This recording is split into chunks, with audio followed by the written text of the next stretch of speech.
ഇവാഞ്ചലിയും അനുദിന സുവിശേഷ വിചിന്തനം. ആണ്ടുവട്ടത്തിലെ 34-ാം വാരം ബുധൻ.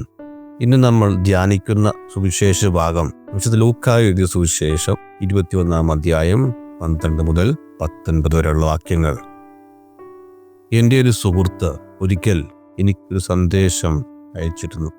ദൈവം നമുക്ക് ഈ ജീവിതയാത്ര എളുപ്പമാകുമെന്ന് ഒരിക്കലും വാഗ്ദാനം ചെയ്തിട്ടില്ല. പക്ഷേ ഈ ജീവിതയാത്ര സുരക്ഷിതമായി ലക്ഷ്യസ്ഥാനത്ത് എത്തുമെന്ന് ഉറപ്പ് നൽകുന്നുണ്ട്.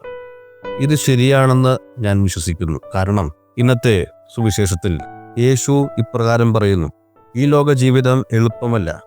പീഡനങ്ങൾ, ത്യാഗങ്ങൾ, കഷ്ടപ്പാടുകൾ എന്നീ മുള്ളുകൾ നമുക്ക് നേരിടേണ്ടി വരും. പക്ഷേ ഭയപ്പെടേണ്ടതില്ല. ദൈവം നമ്മെ കൈവിടുകയില്ല. ഈ കഷ്ടപ്പാടുകൾ അതിജീവിക്കാൻ ഉള്ള കൃപയും കരുത്തും നമുക്ക് ദൈവം നൽകും. കാരണം ഓരോ കഷ്ടപ്പാടും മറ്റുള്ളവർക്ക് സാക്ഷ്യം നൽകുവാനുള്ള അവസരങ്ങളാണ്. മാർട്ടർ എന്ന ഗ്രീക്ക് പദത്തിന്റെ അർത്ഥം സാക്ഷി എന്നാണ്. സഭാപിതാക്കന്മാർ സാക്ഷ്യത്തെക്കുറിച്ച് അത്യന്തം ശക്തമായ വാക്കുകൾ പറഞ്ഞിട്ടുണ്ട്. വിശുദ്ധ തെർത്തുല്യൻ പറയുന്നു, രക്തസാക്ഷികളുടെ രക്തം സഭയുടെ വിത്താണ് എന്ന്. വിശുദ്ധ അഗസ്തീനോസ് ഇങ്ങനെ പറയുന്നു: വിശ്വാസികൾ ബന്ധിക്കപ്പെട്ടു, തടവിലാക്കപ്പെട്ടു, ചമ്മട്ടി കൊണ്ട് അടിക്കപ്പെട്ടു, പീഡിപ്പിക്കപ്പെട്ടു, ചുട്ടിരിക്കപ്പെട്ടു, കൊന്നൊടുക്കപ്പെട്ടു, എന്നാൽ അവർ കൂടുതൽ വർദ്ധിച്ചുവെന്ന്. നമ്മുടെ ജീവിതത്തിലെ ദിനംപ്രതിയുള്ള പരീക്ഷണങ്ങൾ, നിരാശകൾ, പ്രലോഭനങ്ങൾ, കഠിനതകൾ എന്നിവ മറ്റുള്ളവർക്ക് സാക്ഷ്യം നൽകുവാനുള്ള അവസരങ്ങളാണ്.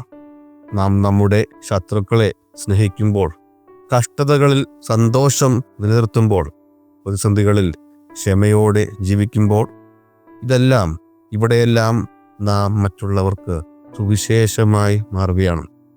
ആർദ്രതയുള്ള ഹൃദയം, കരുണ തുളുമ്പുന്ന വാക്കുകൾ, കരുതലുള്ള പ്രവൃത്തിയും നമ്മെ കൂടുതൽ സുവിശേഷ മൂല്യങ്ങൾ ഉയർത്തിക്കാണിക്കുന്ന വ്യക്തികളാക്കി മാറ്റുന്നു. ഒരു സാക്ഷിക്കുണ്ടായിരിക്കേണ്ട ഗുണങ്ങൾ എന്തൊക്കെയാണ്?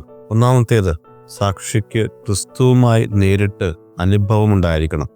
കേട്ടുകേൾവി ഒരു കോടതിയിലും അംഗീകരിക്കപ്പെടുന്നില്ല. ലോകത്തിൻ്റെ കോടതിയിലും മനുഷ്യരുടെ അഭിപ്രായത്തിലും അതുതന്നെയാണ്. രണ്ടാമതായിട്ട്, സാക്ഷിക്ക് സ്വന്തം വിശ്വാസം വാക്കുകളിലൂടെയും വ്യക്തമാക്കാൻ കഴിയണം. നമ്മുടെ ജീവിതം, ജോലി, ബന്ധങ്ങൾ, സമീപനം, കഷ്ടതകൾ ഇവിടെയെല്ലാം സാക്ഷ്യമായി മാറേണ്ടതുണ്ട്. മൂന്നാമതായിട്ട്, സാക്ഷിക്ക് ദൈവത്തിൻ്റെ ശക്തിയിൽ ആത്മവിശ്വാസം ഉണ്ടായിരിക്കണം. ഈ ആത്മവിശ്വാസം അഹങ്കാരമല്ല, സമാധാനവും വിനയവും പ്രാർത്ഥനയുമായിരിക്കണം.